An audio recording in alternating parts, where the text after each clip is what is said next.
Euh, oui, bonjour Aya. Donc, moi c'est Youssef. Voilà, je suis étudiant à Lyon en économie-gestion et je suis militant à l'UEJF, donc l'Union des étudiants juifs de France. Et je voulais vous poser une question justement. Je me suis demandé, est-ce que au niveau, enfin, vous avez fait de la boxe amateur et professionnelle, est-ce que vous avez senti une différence dans ce milieu-là? Au niveau du racisme, est-ce que justement, enfin, est-ce qu'au niveau professionnel, c'était moins toléré? Ah, là,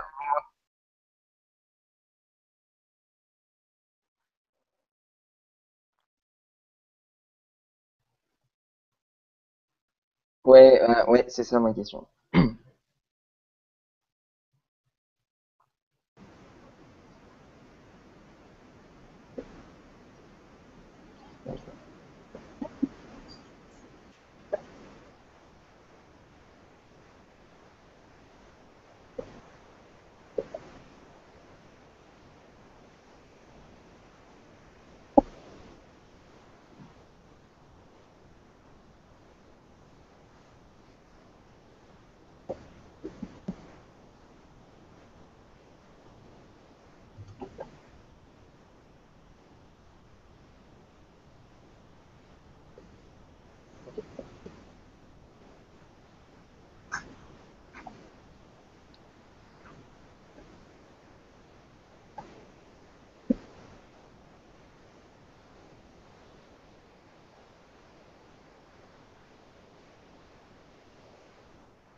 Oui, moi j'ai une question.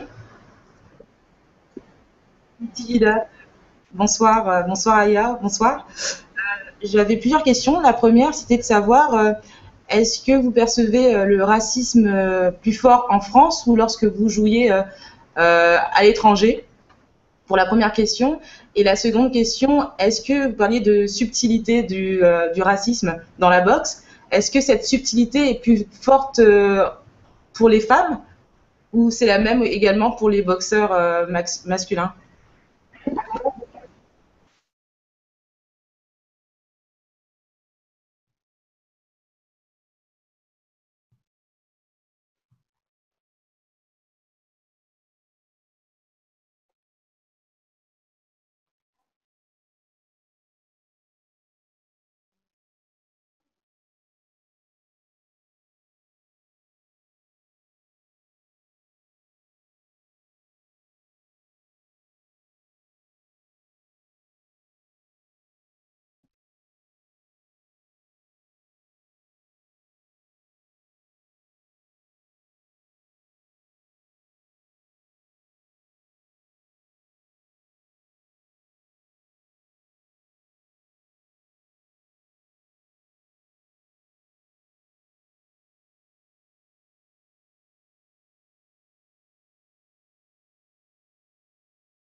Petit bug apparemment.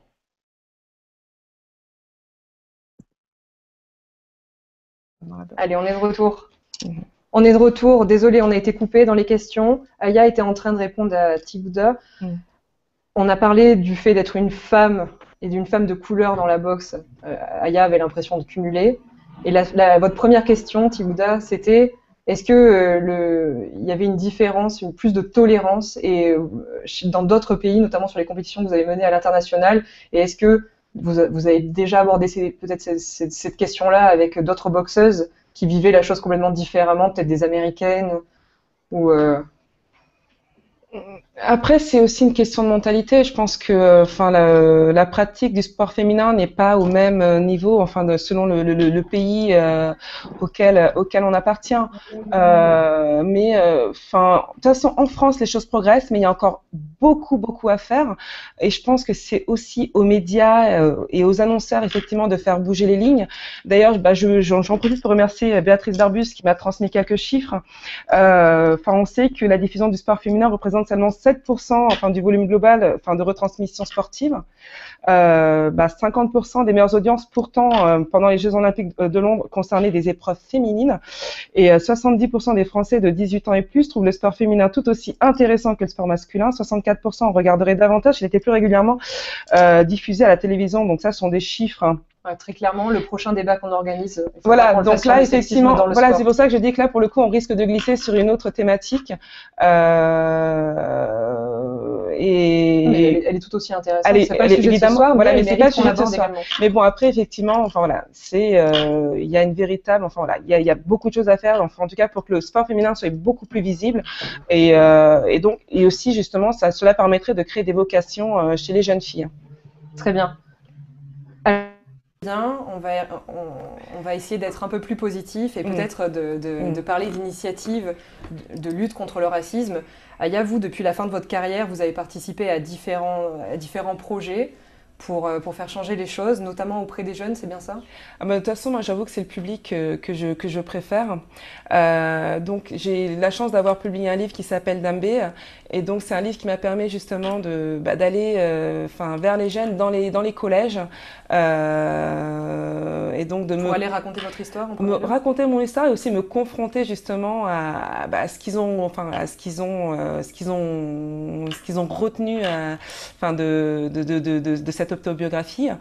Et donc effectivement, il y a beaucoup de questions qui touchent à l'identité, à la culture africaine, à comment la faire concilier avec la culture française. Et ça leur parlait aux enfants que vous avez rencontrés? Mais ils ont énormément de questions à poser à ce sujet. Donc je pense effectivement qu'il y a peut-être aussi un manque familial, dans le cadre de l'école, etc.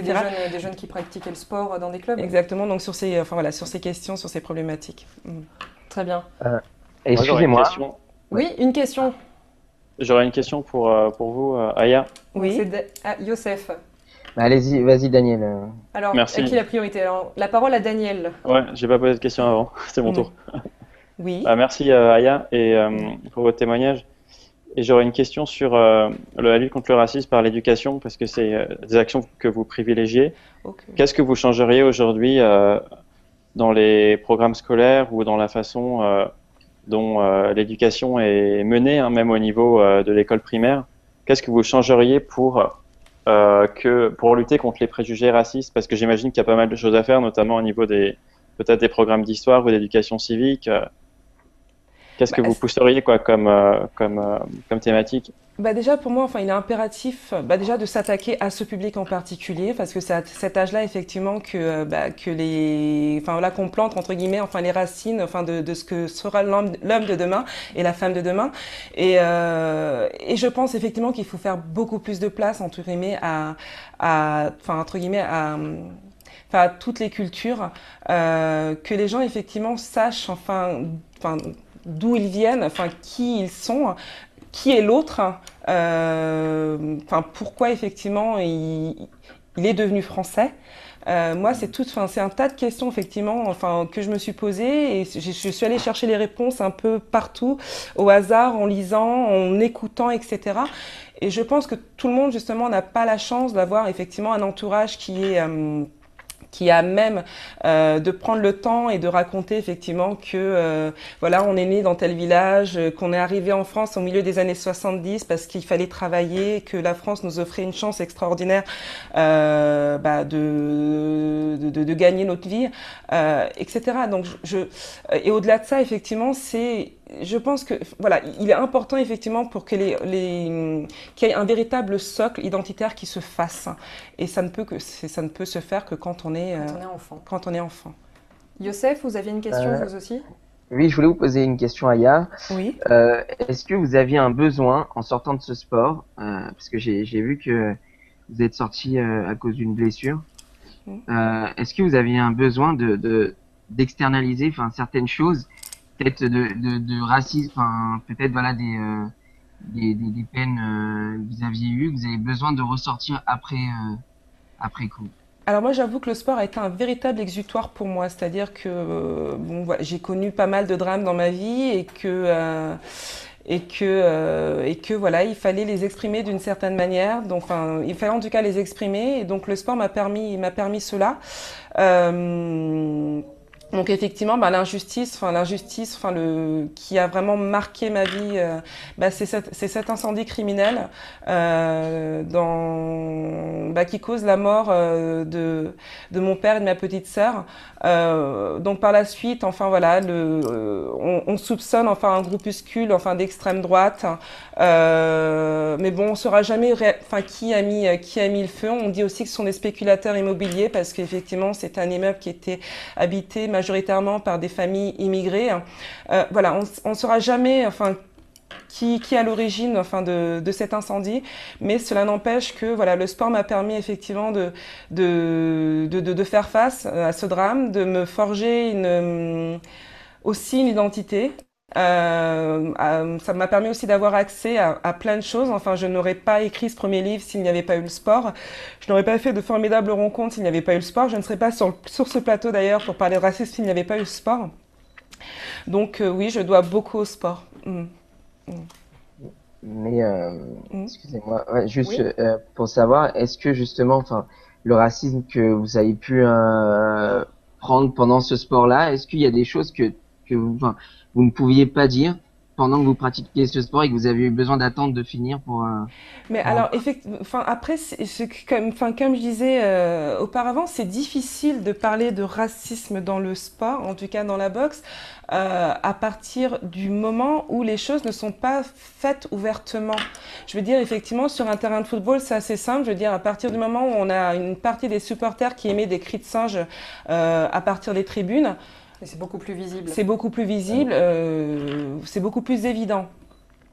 Moi, là, j'ai du mal, effectivement, à apporter un exemple concret de racisme, si ce n'est, effectivement, enfin, cette particule que me collaient les médias en mentionnant française d'origine malienne, alors que je me sens appartenir à la France. Effectivement, j'ai une identité malienne, mais celle-ci m'appartient. Je veux dire, effectivement, j'ai une couleur de peau qui parle pour moi, et c'est déjà assez. Et cette précision, vous l'avez jamais faite lors d'une interview d'après-match?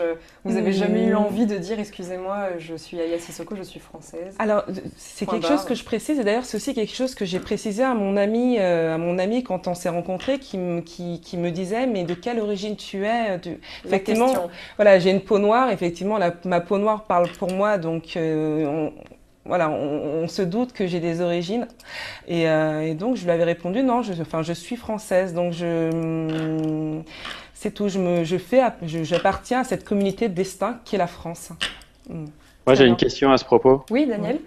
On dit souvent que les origines étrangères peuvent poser des problèmes aux individus pendant leur vie, mais dès qu'ils deviennent connus, champions du monde, tout de suite ils deviennent français et on oublie leurs origines. Est-ce que c'est et là apparemment c'est pas le cas. C'est pas vrai parce que d'ailleurs moi il y a une espèce d'anecdote qui m'a énormément choquée, c'est-à-dire que à partir du moment où Lilian Thuram a commencé à vouloir politiser son discours, on lui a fait comprendre qu'il était sportif et donc qu'il fallait qu'il se taise, qu'il n'avait strictement rien à dire.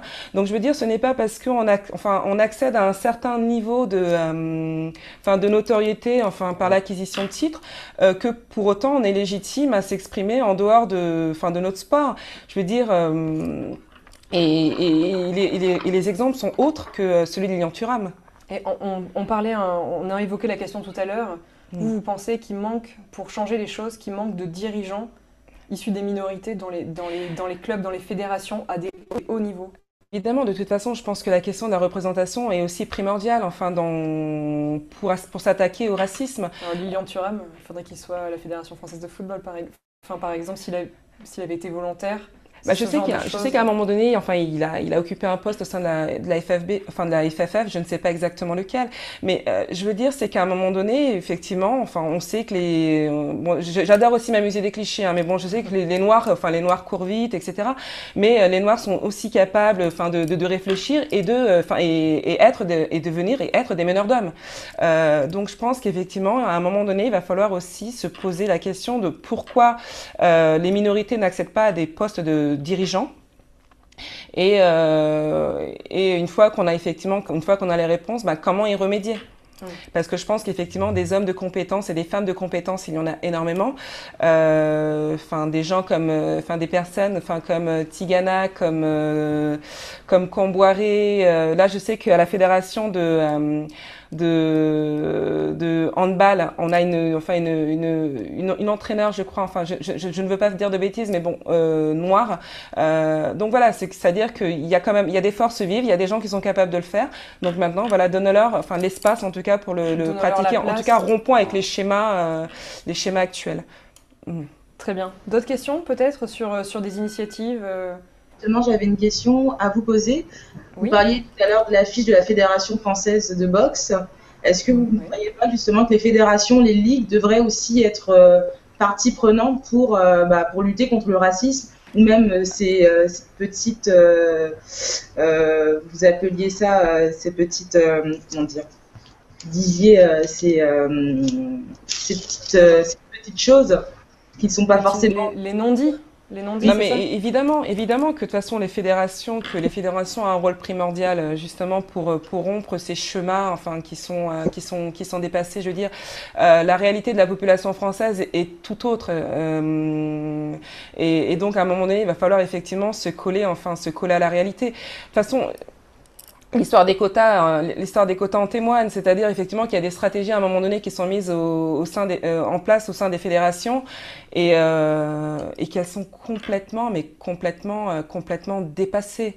À un moment donné, effectivement, si à un moment donné les meilleurs sportives et sportifs font partie entre guillemets des minorités, c'est comme ça. Donc je ne comprends pas. Et à partir du moment où ces individus sont français, je ne vois pas pourquoi on leur interdirait l'accès au terrain pour avoir entre guillemets une équipe un peu plus blanche ou en tout cas moins avec une carnation un peu moins prononcée. J'espère qu'il y a des dirigeants de clubs qui nous écoutent ce soir. Même si, comme je disais, le problème principal n'est pas là. C'est vraiment, à un moment donné, c'est vraiment que les gens se disent, voilà, il est possible pour des gens, issus de minorités, d'accéder à des postes de gouvernance au sein de ces fédérations. Vous parlez là d'un plafond de verre qui serait en tête des sportifs eux-mêmes. Il est acquis effectivement qu'il existe un plafond de verre pour les femmes. Oui, on n'en parle pas pour les minorités. Mais pour le coup, on n'en parle pas pour les minorités. Effectivement, il y a des chiffres qui appuient. Qui nous démontre effectivement qu'à partir d'un certain degré de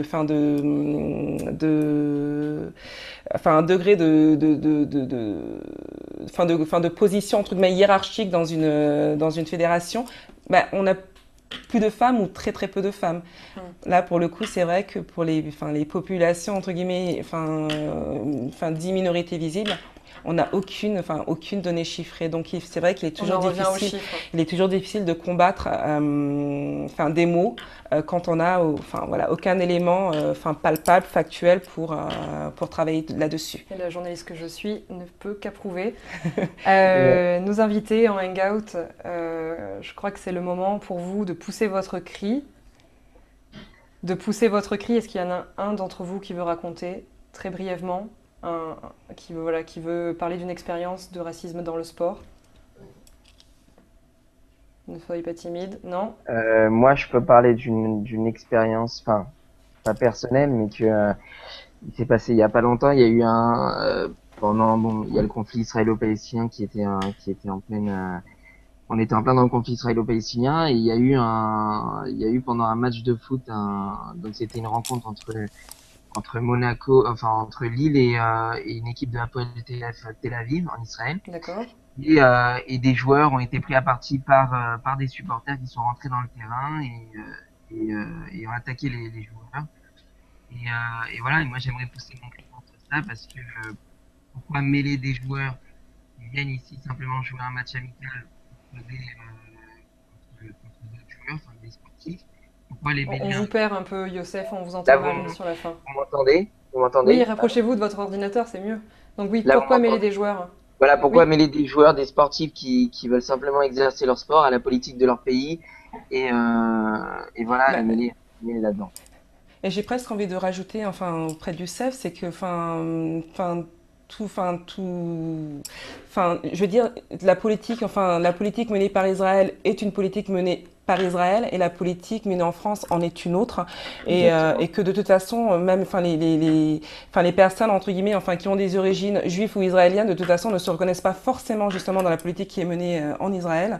Et d'ailleurs c'est aussi un manque moi que j'ai senti dans les médias, c'est que je sais que pendant cette période il y avait énormément de manifestations qui ont été faites justement pour s'opposer à cette politique et que malheureusement on ne voyait pas ces images qui venaient justement entre guillemets équilibrer ce qui nous était monté à la télé, quoi.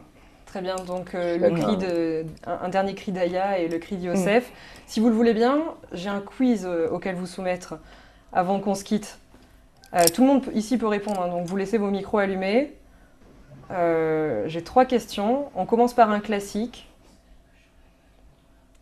Non, on peut pas vous montrer cette image à l'écran, en fait. Bon, je passe à ma deuxième question, désolée. Quel footballeur français est à l'initiative de la campagne Stand Up, Speak Up? Je crois qu'Aya a déjà vu la réponse. J'ai bien la réponse, donc je ne participe pas. Est-ce que ça vous dit quelque chose aux autres? Alors là, pas du tout. Non? Voilà. C'était en 2005, vous avez la mémoire courte. Bah 2005, j'avais 13 ans, oui. Ah ok, donc... Bon, il était dans l'équipe de France victorieuse de la Coupe du Monde 98. Exilé aux États-Unis.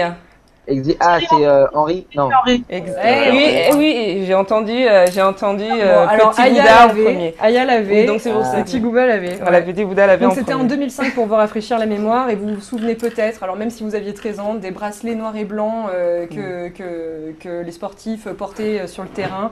Voilà, c'était une campagne contre le racisme qui avait aussi un spot télé avec des pancartes, c'était vraiment très visible. Toujours dans le football. Quel joueur a ramassé, et là c'est plus récent, quel joueur a ramassé une banane lancée par un supporter en plein match puis l'a mangée? C'est un joueur de Barcelone. C'est tout. Un joueur de Barcelone, oui.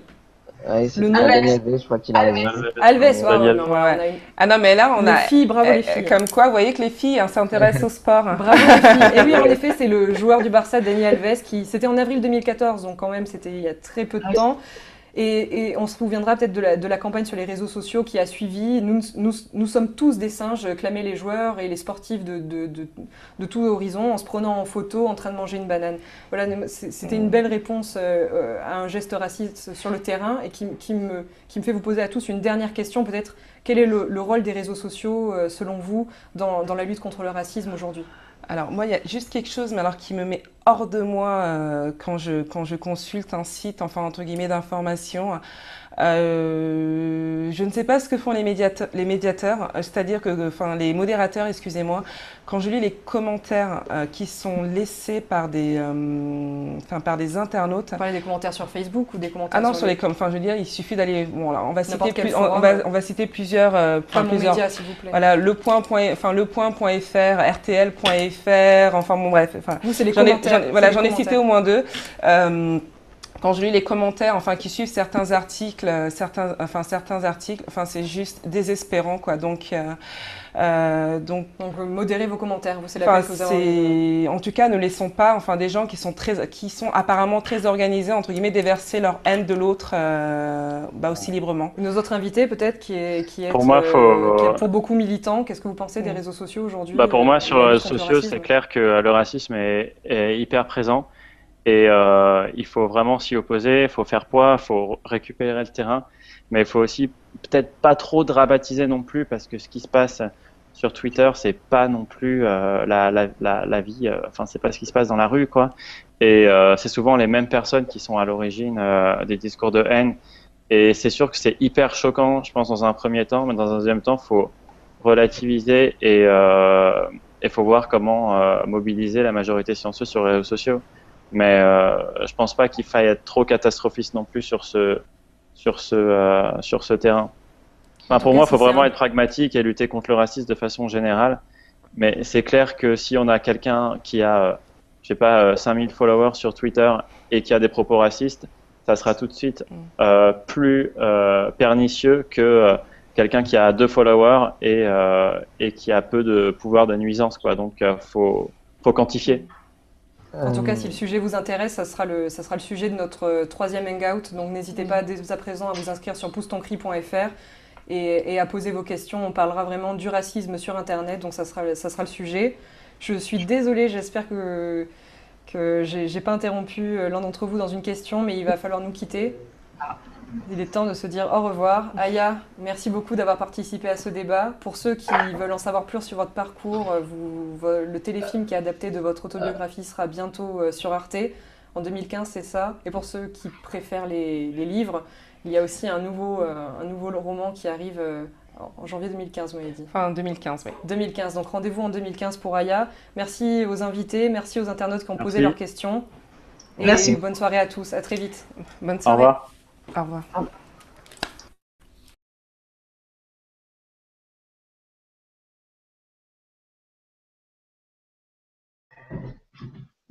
On a fini?